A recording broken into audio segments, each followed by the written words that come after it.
रक्ताच्या गुठळ्या तयार होण्याआधी शरीर काही महत्त्वाची चेतावणी देणारी लक्षणं दाखवू शकतं. मात्र प्रत्येक व्यक्तीमध्ये ही लक्षणं दिसतीलच असं नाही.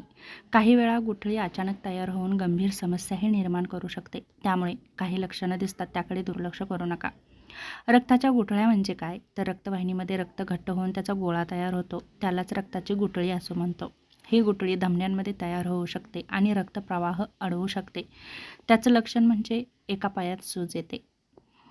एका पायात अचानक सूज जाणवते आणि सूज दुसऱ्या पायांपेक्षा स्पष्टपणे जास्त दिसते. पाय जड वाटतो.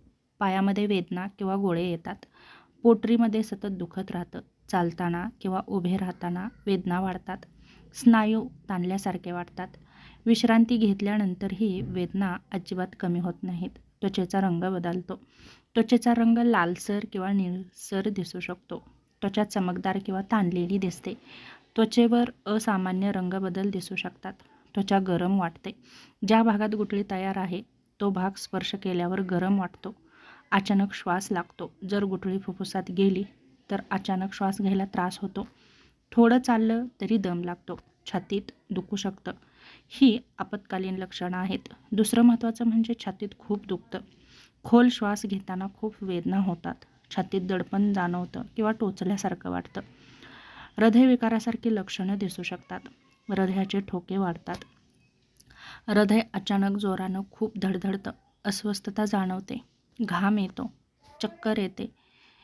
मेंदूकडे रक्तपुरवठा कमी झाल्यावर चक्कर येऊ शकते आणि अचानक अशक्तपणा जाणवू शकतो. हात किंवा पाय बधीर होतात. जर गुठळी धमनीमध्ये तयार झाली तर हात किंवा पाय अचानक थंड पडू शकतात. मुंग्या येतात आणि बधीरपणा जाणवू शकतो. त्याचप्रमाणे हालचाल करणं कठीण होऊ शकतं. स्ट्रोकची लक्षणे जाणवतात. मेंदूतील रक्तवाहिनीत गुठळी गेल्यास चेहरा एका बाजूला वाकतो. हात किंवा पायामध्ये अचानक कमजोरी जाणवते. बोलण्यात अडचण येते. दृष्टी धूसर होते. रक्ताच्या गुठळ्या होण्याचा धोका कोणाला जास्त असतो तर जास्त वेळ बसून राहणारे लोक, लठ्ठपणा असलेले, धूम्रपान करणारे, उच्च रक्तदाब असलेले, मधुमेह असलेले लोक यांना खूप जाणवतो. त्याचप्रमाणे कॅन्सरचे रुग्ण, शस्त्रक्रियेनंतरचे रुग्ण, गर्भवती महिला आणि ज्यांचं वय 60 वर्षापेक्षा जास्त आहे त्यांना. डॉक्टरांचा सल्ला कधी घ्यावा? जर अचानक पायामध्ये सूज आणि वेदना जाणवत असतील, त्याचप्रमाणे अचानक श्वास घ्यायला त्रास होत असेल, छातीमध्ये तीव्र वेदना होत असतील, रक्ताचा खोकला येत असेल, चेहरा वाकडा होत असेल किंवा बोलता येत नसेल, अचानक दृष्टी जात असेल तर नक्कीच डॉक्टरांचा सल्ला घ्या. रक्ताची गुठळी टाळण्यासाठी नियमित व्यायाम करा. पाणी भरपूर प्या. वजन नियंत्रणामध्ये ठेवा. धूम्रपान टाळा. BP, मधुमेह आणि कोलेस्ट्रॉल नियंत्रणामध्ये ठेवा.